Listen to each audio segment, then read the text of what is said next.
ಖಾಸಗಿ ಬಸ್ನಲ್ಲಿ ರಾತ್ರಿ ಸಂಚಾರ ಮಾಡುತ್ತಿದ್ದ 26 ವರ್ಷದ ಮಹಿಳಾ ಪ್ರಯಾಣಿಕೆಯ ಮೇಲೆ ಬಸ್ ಚಾಲಕ ಅತ್ಯಾಚಾರವೆಸಗಿದ ಘಟನೆ ಹೈದರಾಬಾದ್ನಲ್ಲಿ ವರದಿಯಾಗಿದೆ. ತೆಲಂಗಾಣದ ನಿರ್ಮಲ್ ಜಿಲ್ಲೆಯಿಂದ ಆಂಧ್ರಪ್ರದೇಶದ ಪ್ರಕಾಶಂಗೆ ತೆರಳಲು ಖಾಸಗಿ ಸ್ಲೀಪರ್ ಬಸ್ ಅನ್ನು ಯುವತಿ ಬುಕ್ ಮಾಡಿದ್ದಳು.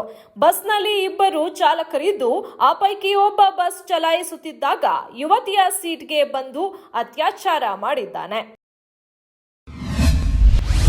ತಮಿಳುನಾಡಿನಲ್ಲಿ 24 ಗಂಟೆಗಿಂತ ಕಡಿಮೆ ಅವಧಿಯಲ್ಲಿ 3 ವಿವಿಧ ರಾಜಕೀಯ ಪಕ್ಷಗಳ ನಾಯಕರನ್ನು ಹತ್ಯೆ ಮಾಡಲಾಗಿದೆ.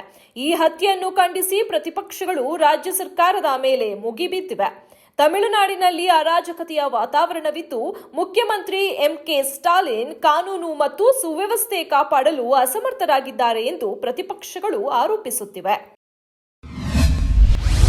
ಆಗಸ್ಟ್ 3ರವರೆಗೆ ರಾಜ್ಯದಲ್ಲಿ ಭಾರೀ ಮಳೆ ಮುನ್ನೆಚ್ಚರಿಕೆ ನೀಡಲಾಗಿದ್ದು, 5 ಜಿಲ್ಲೆಗಳಿಗೆ ರೆಡ್ ಅಲರ್ಟ್ ಘೋಷಣೆ ಮಾಡಲಾಗಿದೆ. ರಾಜ್ಯದ ಕರಾವಳಿ ಜಿಲ್ಲೆಗಳಲ್ಲಿ ಆಗಸ್ಟ್ 3ರವರೆಗೆ ವ್ಯಾಪಕ ಮಳೆ ಸಾಧ್ಯತೆ ಇದೆ. ಉತ್ತರ ದಕ್ಷಿಣ ಒಳನಾಡಿನ ಕೆಲವೆಡೆ ಆಗಸ್ಟ್ 3ರವರೆಗೆ ಮಳೆಯಾಗಲಿದೆ ಎಂದು ಹವಾಮಾನ ಇಲಾಖೆ ತಜ್ಞ ಸಿಎಸ್ ಪಾಟೀಲ್ ಹೇಳಿದ್ದಾರೆ.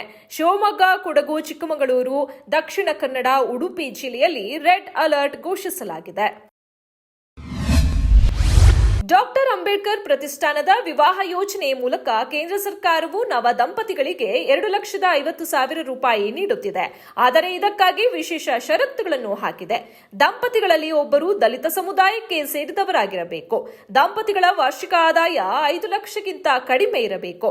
ಇದರಲ್ಲಿ ಅರ್ಹ ದಂಪತಿಗಳು ತಮ್ಮ ಇಬ್ಬರ ಹೆಸರಿಗೂ ಮೊದಲು ಟಿಟಿಯಾಗಿ 1.25 ಲಕ್ಷ ಪಡೆಯುತ್ತಾರೆ. ಉಳಿದ ಮೊತ್ತ 5 ವರ್ಷಗಳ ನಂತರ ಸಿಗುತ್ತದೆ.